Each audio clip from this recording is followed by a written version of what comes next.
mulai dari tahun 2019 kita ada COVID. Jadi hikmah dari COVID itu menumbuhkan UMKM karena awalnya ibu-ibu rumah tangga tidak berpikir untuk membuat usaha-usaha kecil di rumahnya, tapi setelah ada lockdown tinggal di rumah sehingga ibu-ibu ini produktif gitu untuk memasarkan barang-barangnya seperti itu dan masuklah dalam kategori UMKM. Iya, jadi Gitu, Bu. UMKM ya sekarang pokoknya di mana setiap sudut Kota Makassar itu pasti Betul, betul UMKM. sekali. Walaupun Khususnya yang kuliner. iya kuliner, walaupun agak ada beberapa yang memang sama menunya tapi Betul. berbeda juga rasanya. Betul. Karena yang, Betul. orang biasa berpikir bahwa lain tangan lain Iya, rasa iya, di semua tangannya orang itu punya ekspertisnya masing-masing seperti Iya. itu.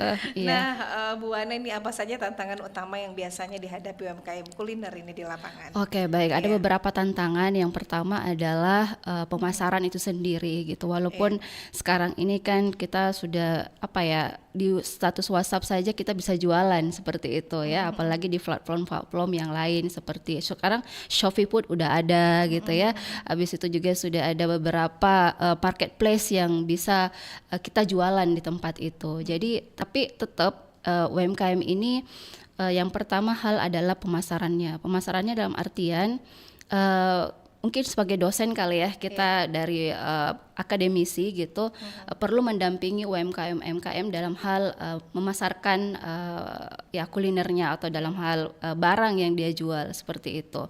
Nah, di sisi lain juga adalah akses permodalan itu tidak bisa kita pungkiri gitu ya. Kenapa? Ya namanya UMKM dia bertumbuh tidak langsung besar, tapi dia step by step dari modal yang dia punya. Dan yang ketiga yaitu adalah pemenuhan bahan baku. Walaupun di Makassar sih bahan baku dalam hal kuliner itu kita mudah untuk mendapatkannya, tetapi ya pasti ada sedikit challenge ya di dalam hal pemenuhan kebutuhan itu. Dan yang terakhir adalah adopsi digital. Jadi tidak semua UMKM ini yang khususnya ibu-ibu home industry itu paham gitu. Mereka punya mobile, maksudnya dia punya HP ya, tetapi untuk how to use it dia tuh nggak bisa gitu. Mungkin ada yang bisa, tetapi ada yang tidak. Dan kita ini kan customer di luar sana kan juga beda-beda ya. Mungkin Gen Z dia enak saja gitu memesan melalui platform, tetapi yang ya era 80-an gitu ya, senior gitu, mungkin lebih enak kalau dia langsung datang ke restorannya, langsung datang ke tempat di mana untuk dia makan seperti biasanya itu. kita berpikir ini fotonya kira-kira Ya, sama Ji rasanya. Tapi Gen Z itu dia enggak mikir, Ji. Jadi kalau sekiranya, makanya hal yang terpenting di dalam kalau kuliner ya, itu rasa itu tidak boleh berganti dari hari ke hari gitu. Kenapa? Karena kalau customer sudah tahu rasanya, maka dia tidak akan berpindah hati lah seperti itu. Kenapa? Kan kompetitifnya banyak. Iya. Nah, Bu, ini seberapa besar peran ekonomi digital ini untuk membuka akses para pelaku UMKM kuliner? Wah, sangat besar sekali, sangat besar. Dulu kalau kita berbicara KFC ya, dia kan jual ayamnya dari door to door ya, dari ke rumah gitu. Open the door please, I'm selling fried chicken gitu. Saya menjual ayam goreng gitu. Tapi sekarang nggak ada lagi.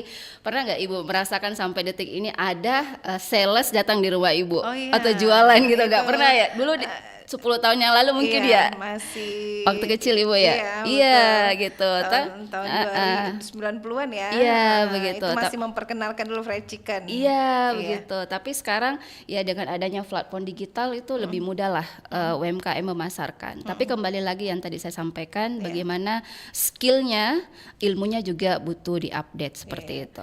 Jadi memang harus peran ekonomi digital ini yang sangat penting ya, Bu ya. Betul. Iya. Nah, kemudian konsep go digital ini dalam konteks kuliner bisa dijelaskan, Bu, untuk pendengar? Iya. Oke, baik. Jadi kalau kita menjual barang kita untuk sekarang ini tanpa menggunakan platform atau tanpa menggunakan akses digital, itu sulit untuk kita dikenal oleh masyarakat luas gitu. Belum lagi contoh sekarang kan di TikTok kita bisa jualan, habis itu di Instagram kita bisa jualan gitu, di status WhatsApp kita juga bisa jualan gitu. Jadi sekiranya home industry atau para pelaku UMKM ini tidak memanfaatkan itu sangat disayangkan sekali gitu. Kenapa? Karena anak usia 5 sampai 7 tahun saja itu sudah pegang yang namanya HP Iya, seperti itu ya. Jadi dia bisa buka TikTok kapan saja, dia buka Instagram kapan saja gitu. Sehingga ya kalau jualannya itu tidak di endorse atau tidak disampaikan ke masyarakat luas, itu sangat apa ya, bisa akan berdampak lah ke omset yang dia inginkan seperti itu. iya. Dan memang biasanya anak-anak itu dia tahu makanan viral lewat Iya, media sosial. betul, Bahkan betul, biasa betul. saya di rumah ibu ada menu ini nih Iya, di di jalan outlet ini gitu. Terus di mana kamu Heeh. lihat? Ada di daerah Pangkep enak. Ih, jauh nih gitu. Iya, makanya kan sekarang apa ya, selebgram itu banyak ya menghasilkan pundi-pundi juga gitu ya. Iya. Sepanjang dia banyak followersnya, pasti dia akan menjadi dipanggil lah sebagai endorse seperti Iya, itu. tapi memang menurut Ibu sendiri nih, apakah dengan jualan online ini bisa meningkatkan omset yang lebih besar atau gimana, Bu? Iya, dari riset kami yang telah lakukan, karena kebetulan bidang saya juga di bagian accounting gitu ya. Dan kita juga selalu mendampingi pelaku-pelaku usaha khususnya kuliner itu, dari hasil yang kita awalnya ini UMKM yang kita dampingi itu tidak menggunakan sama sekali platform, maksudnya tidak menjual di Shopee, tidak menjual di Shopee Food ya, tidak menjual, masukkan di Grab atau tidak masukkan di Gokar, intinya semua platform yang lain gitu. Tapi setelah itu kita evaluasi sebulan 2 bulan dari hasil pengabdian kita, penelitian kita, ternyata omsetnya itu langsung melejit gitu. Kenapa? Karena kita nggak tahu gitu. Ya contoh ada satu pelaku UMKM di Sinjai, itu kita namanya Badan Usaha Milik Nasyiatul Aisyah, punya Muhammadiyah juga gitu, satu orto Muhammadiyah. Itu ini, maksudnya khasnya Sinjai itu kalau nggak salah Irex ya, apa yang minuman tape itu. Minuman ini Iya. khasnya Sinjai Irex kalau gitu. nggak salah namanya. Iya, Warna kuning yang gitu, kuning Bang. gitu, Iya, tapi iya. kadang meledak ya. Gitu. Itu kan dikenal oleh orang, tetapi mungkin area Makassar saja yang kenal Iya. gitu. Tapi dengan adanya edukasi, adanya jualan secara platform, jadi teman-teman di Jakarta, teman-teman di luar sana itu tahu gitu loh, Akhirnya bahwa ada kenal. minuman khas dari Sinjai yang awalnya dia cuma tahu tape saja, tetapi oh ternyata ada begitu. Jadi sangat powerful lah dengan adanya platform ini. Iya, jadi memang harus wajib ya punya Iya. jualan online ya. Iya, betul Ibu. Karena kadang memang ada juga yang mungkin itu keterbatasan ini Kak, dia tidak bisa menggunakan gadget atau keterbatasan modal. Karena kalau mau jualan online juga itu Iya. fotonya itu mesti Iya, ambilnya. betul. Itulah kenapa peran dosen itu tidak hanya sekarang lagi di dalam kelas saja mengajar, tetapi harus keluar dulu gitu ya. Maksudnya berbaur dengan pelaku-pelaku UMKM, sehingga ilmu yang kita pelajari tidak hanya teori saja seperti Nah, itu. kemudian langkah awal apa nih yang bisa dilakukan oleh para UMKM kuliner ini untuk bisa go digital ini Kak? Oke, jadi yang sudah melakukan jualan via online itu ditingkatkan dengan cara apa? Yang pertama di Instagramnya gitu, jangan mengambil foto seadanya gitu loh. Iya. Iya, karena kan kita Harus tidak boleh ya. Estetik juga. Iya, karena dari mata turun ke hati begitu loh bahasanya, iya kan. Jadi kalau dari mata, apalagi ibu-ibu ya, mohon maaf ya, ibu-ibu tuh sangat touching dengan matanya gitu. Jadi kalau ada gambar makanan itu enak di mata, berarti kan kita mau order seperti itu. Pasti Iya. pengen coba, Bu, Iya, ya. betul. Jadi yang sudah jualan online fast foto, buatlah moodnya yang bagus, habis itu cara pengambilannya yang bagus. Belajarlah, kenapa di YouTube banyak kok bagaimana cara mengambil angel gambar, bagaimana cara mengeditkan, ada Canva dan sebagainya. Iya. Dan yang belum, ayolah upayakan. Kenapa? Karena Shopee Food itu kan gampang registrasinya. Begitu pula dengan platform yang lain. Oh, iya, berarti memang kita UMKM itu harus go digital ya, Iya, karena itu yang membuat betul.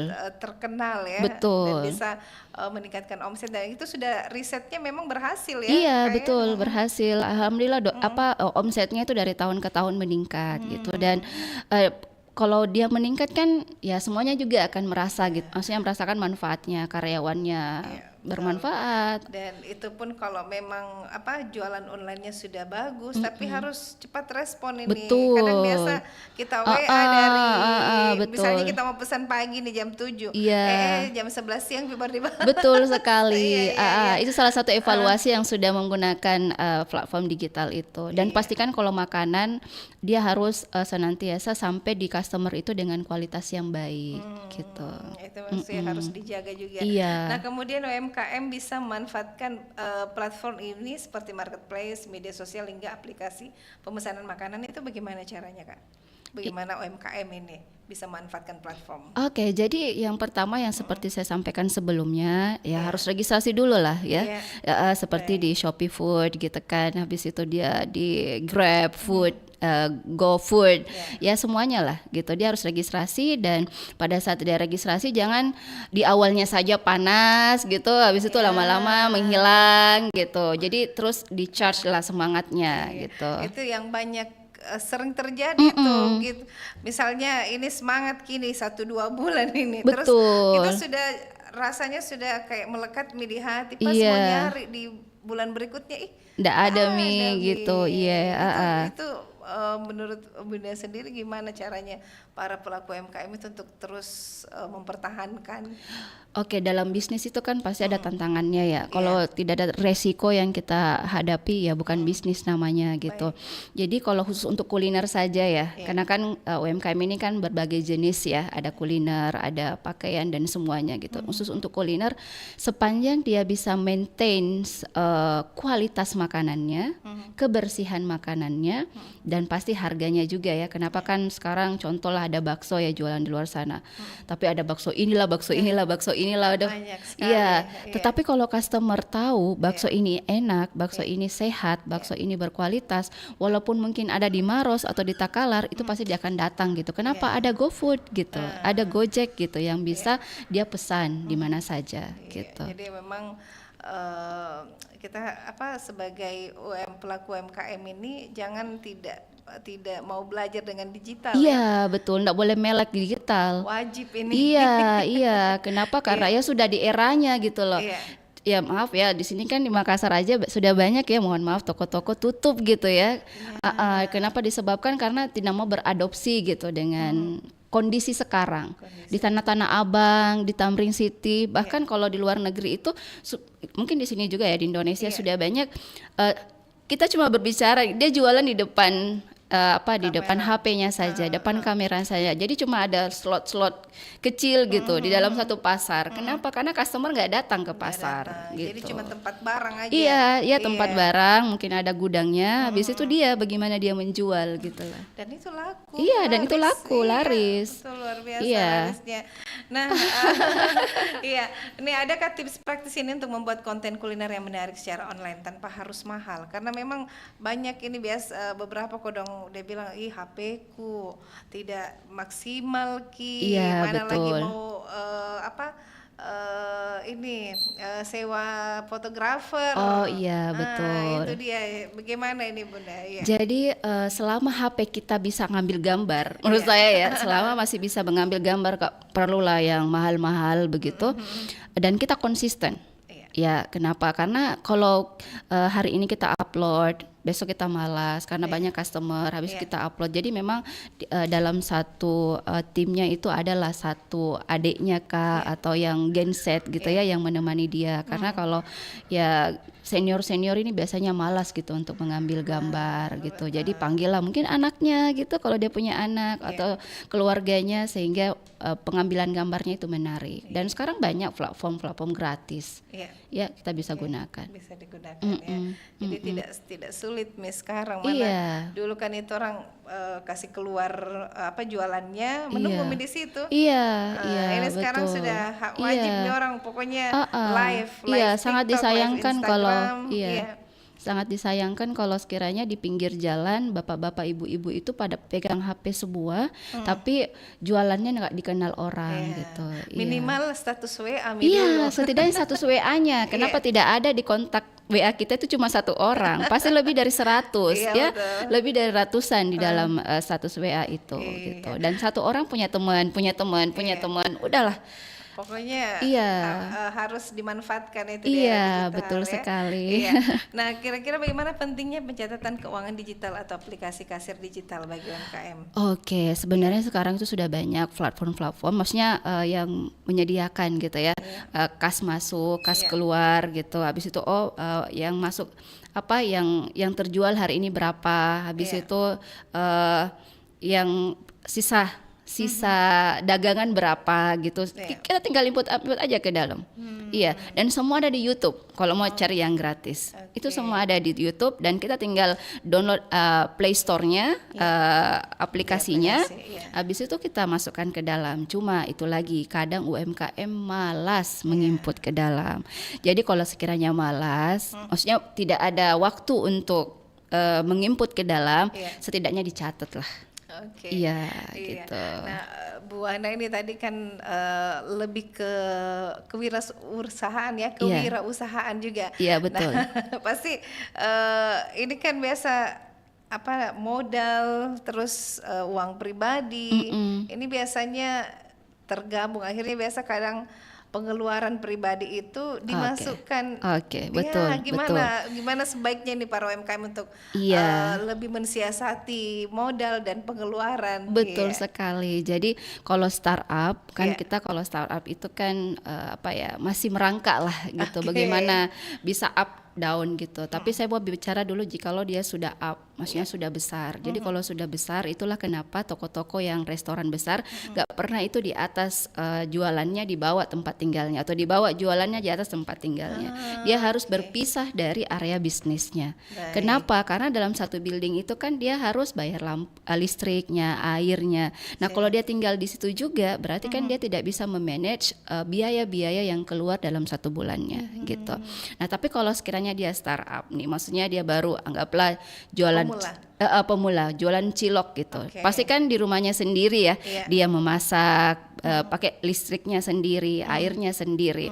Makanya sekiranya ya anggaplah 500.000 setiap hari yang dia harus keluarkan biaya bakunya. Kita harus mengklasifikasi, maksudnya 500.000 itu sebelum saya jual satu cinglok kira-kira berapa gitu yang harus saya jualkan. Yeah. Terkadang yang startup ini nggak tahu harga jualnya itu per satu produk itu berapa gitu. Yeah. Dan bahkan kalau dari hasil pengabdian kami, penelitian kami khususnya para startup yang kecil-kecil ya, yang maksudnya yang di pinggir-pinggiran kampus, bakso-bakso keliling gitu. Kadang nggak tahu harusnya itu berapa gitu. Bisa jadi karena informasi atau skillnya yang belum sampai ke sana. Dan yang penting dia pikirkan, yang penting terisi perutku, pulang Kak dapat sekian, cukup nih. Kadang dia lupa bahwa saya harus digaji juga pada saat dia jualan. Kenapa? Dia yang masak. Habis itu dia yang menjual keliling. Mana ada perusahaan tidak menggaji karyawannya? Iya, tapi lupa terkadang. Sehingga itu pada saat ada mesinnya yang rusak, nggak ada lagi uangnya. Kenapa? Karena dalam sebulan itu tidak disisipkan. Kalau di akuntansi namanya ada biaya penyusutan. Jadi alat-alat itu harusnya dikeluarkan setiap bulan juga berapa biayanya. Jadi sekiranya ada alat yang rusak di dalam aktivitas bisnis, kita nggak usah lagi mikir, aduh nggak bisa menjalan ini karena tidak ada iniku, tidak ada iniku, seperti itu. Dan di ekonomi digital sendiri itu Go Digital mesti juga disisipkan ada uang kuota ya. Iya, betul. Ada biaya untuk marketingnya dalam hal di platform itu. Iya, harus ada. Oke, jangan digabungkan dengan pribadi ya. Betul. Kalau uang pribadi, mohon maaf ya sudah banyak ya kita bisa lihat ya. Pebisnis-pebisnis yang mencampurkan antara pribadi dan bisnisnya banyak yang tutup begitu. Iya, karena mungkin kebutuhan pribadi lebih tinggi. Biasanya begitu. Bisa jadi Ibu. Iya. Dan pemasukan penjualan itu tidak sebanding ya. Betul. Ini kita berbicara ekonomi lagi. Iya, betul Ibu. Jangan sampai lebih tinggi pasak daripada tiangnya gitu. Baik, Bu Ana, sebentar kita lanjut lagi. Oke, boleh. Saat ini. RRI Digital. Nikmati kemudahan interaksi partisipasi, dan kolaborasi dengan RRI Digital. Interaksi, dengar dan saksikan siaran langsung kami, daftarkan akun Anda, dan mulailah berinteraksi di setiap program dan konten kami. Partisipasi, kreasikan konten Anda berupa berita, podcast, vlog, film, musik, dan playlist. Kolaborasi, kami mengajak berbagai komunitas untuk berkembang bersama melalui digital platform. RRI Digital kini juga menghadirkan terobosan baru, workspace platform, dan online learning platform dengan fasilitas-fasilitas unggulan, monitor impact and outcome, meeting online, video conference, dan library. RRI Digital menghadirkan fitur-fitur untuk peningkatan interaksi, partisipasi, kolaborasi, workspace, dan learning. Segera download RRI Digital.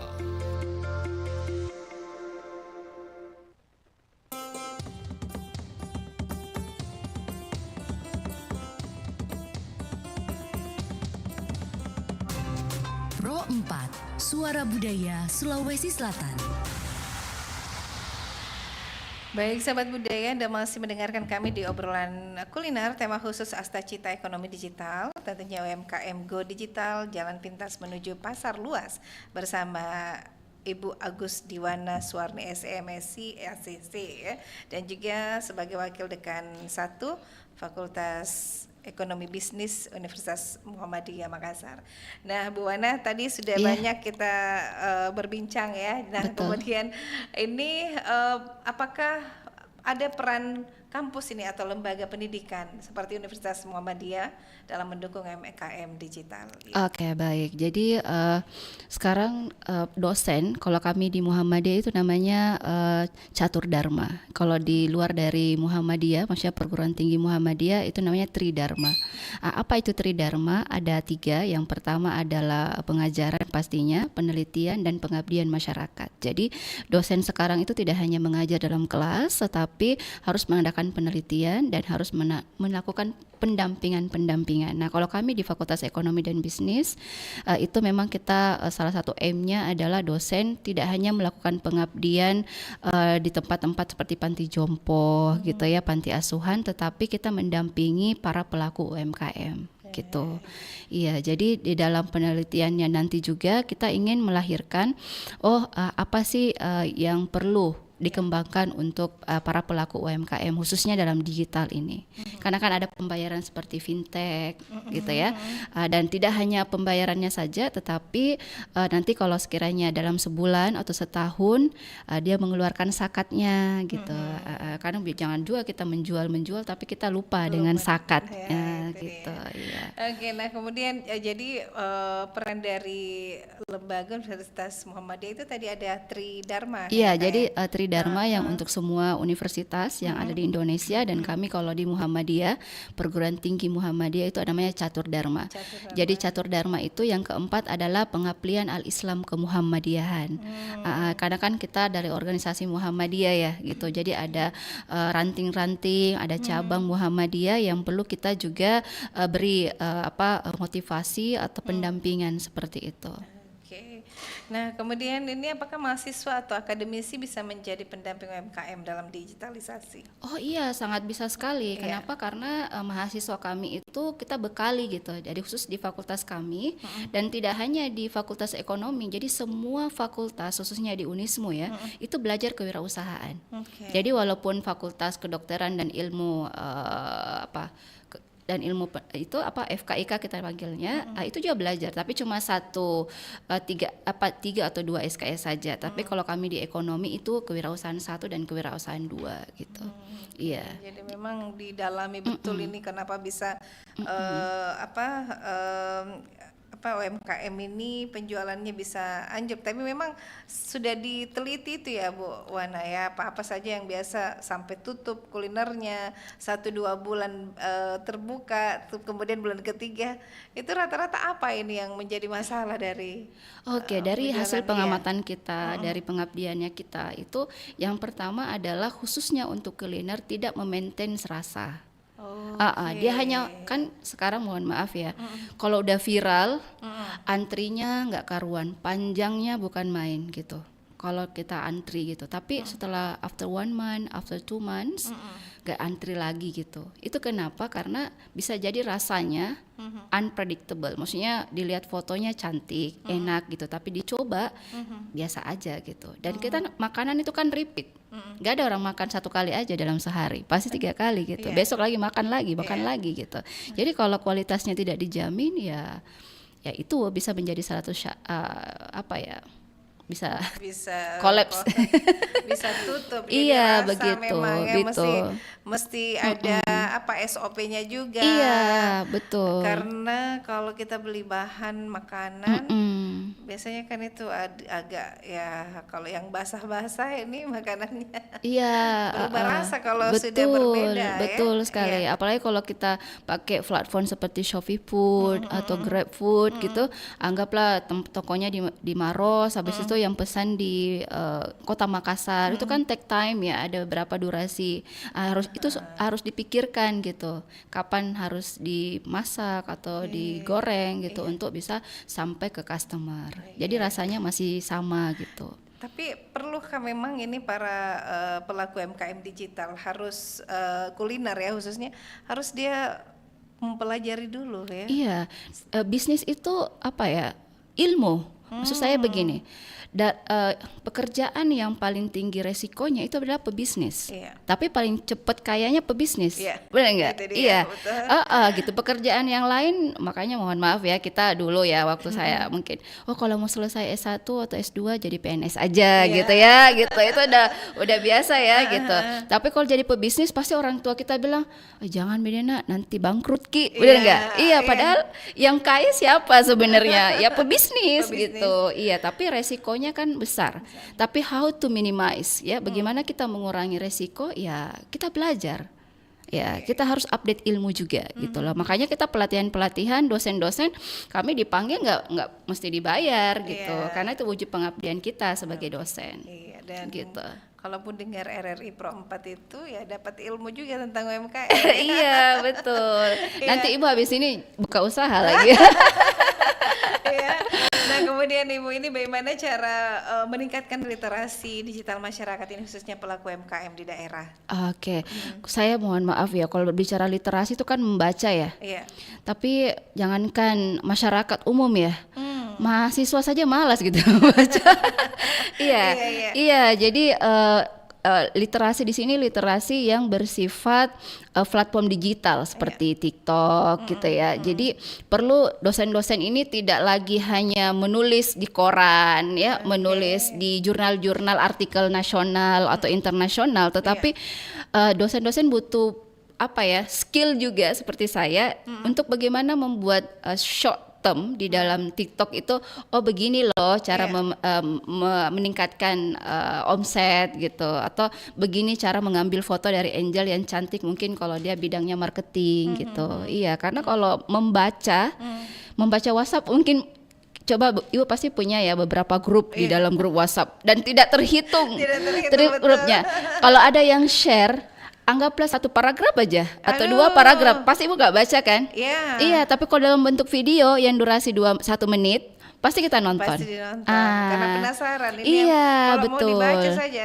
Betul ya. Jadi sebenarnya ilmu itu ada di tangan kita. Sudah dulu kan kalau ilmu tuh susah kita dapat gitu. Ya, di zamannya mungkin Buya Hamka gitu susah ya. Tapi sekarang ilmu sudah ada di tangan kita, tapi kita nggak mau baca gitu. Udahlah, ignore aja gitu. Itulah yang perlu kita perbaiki bersama. Iya. Oke. Nah, kemudian apakah ada program pelatihan atau kerjasama yang bisa diikuti masyarakat umum ini? Iya, kalau kami itu seperti salah satu di Desa Kanreapia, di sana kan ada petani sayur ya. Habis itu kita nggak bisa makan sayur kalau dari Kanreapia tidak stok ke kita di Makassar gitu. Tapi di sana secara finance itu dia bagus gitu. Tetapi in terms of literasi gitu sangat kurang. Contohnya mohon maaf di sana alumni SMA atau kuliah itu masih sekarang udah bagus ya. Sebelum-sebelumnya kami datang itu belum banyak gitu. Intinya kalau dia sudah SMA SMA atau SMP dia menikah gitu. Kenapa? Uangnya udah banyak gitu, karena banyak lahannya untuk dia garap untuk menanam sayur. Nah, alhamdulillah kita ber-MOU, kami dari Fakultas Ekonomi melakukan MOA juga ke kepala desanya di sana, dan setelah itu kita follow up gitu, melakukan pendampingan para petani dalam in terms of, kan awalnya masih melek bank itu ada bank syariah, ada bank non syariah, bagaimana bank itu bisa membantu dalam hal transfer ya, jual-jual, karena kan ya sekarang ini tidak bisa dimunafikan ya, semua pakai barcode ya, pakai QRIS dan semuanya. Nah, kalau mereka tidak paham tentang itu ya, itu kan agak sulit juga gitu. Tidak hanya dia jualan langsung dari pengumpul habis itu dijual, itu kan harganya tidak begitu maksimal gitu. Jadi itulah pendekatan kita, dan saya pikir tidak hanya Uniswa Makassar, semua kampus-kampus juga melakukan hal yang sama seperti itu. Nah, adakah contoh sukses UMKM kuliner lokal yang berhasil menembus pasar luas lewat digital? Sebenarnya banyak, tetapi saya tidak bisa kalau secara skala nasional ini kan, kalau Makassar ya, saya pikir Makassar juga banyak lah gitu ya, banyak ya. Salah satunya kalau kita ya ikan kita itu ya yang fresh itu semua bandeng, kepala ikan itu kan semua diekspor gitu keluar gitu. Nah, jadi poinnya kalau kita sudah di Jawa untuk mencari ikan yang fresh itu kan agak susah. Gitu ya. Tapi pada saat saya makan di daerah Jawa, habis itu ikannya dari mana? Ya dari Makassar, Ibu gitu. Begitu ya. Jadi mohon maaf, biasanya kalau saya jalan-jalan di Selayar gitu, kenapa ini seafoodnya kurang segar lagi? Iya Bu, yang segarnya udah dikirim. Ternyata di kampung sendiri makan yang sudah tidak segar gitu. Tapi kan tidak, makanya dia pergi sendiri mencari di laut untuk mendapatkan itu. Nah, Bu Wana, ini adakah pesan untuk anak muda dan ibu rumah tangga yang ingin memulai usaha kuliner di era digital?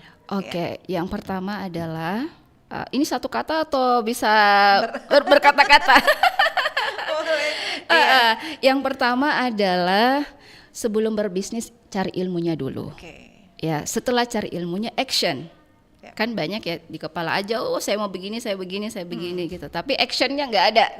No actions, it's nothing. Begitu ya.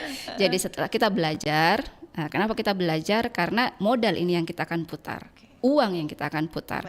Nah, setelah kita belajar, kita action lah. Setelah kita action pasti tidak perfect. Nggak mungkin, nggak ada yang memulai itu langsung perfect. Nah, jikalau berjalannya waktu, ada yang salah dievaluasi. Itulah kenapa ada namanya planning. Jadi without planning, nothing. Everything will be worse gitu, akan berantakan seperti itu. Kenapa? Karena di planning itulah ada evaluation, ada evaluasi. Apa sih yang salah? Keuangan saya meningkat nggak? Oh ya, mungkin saya belum begitu dekat dengan customer. Gitu. Nah, setelah kita evaluasi, habis itu dari tahun ke tahun konsisten, saya pikir itu lebih bermanfaat. Pasti ada up and down.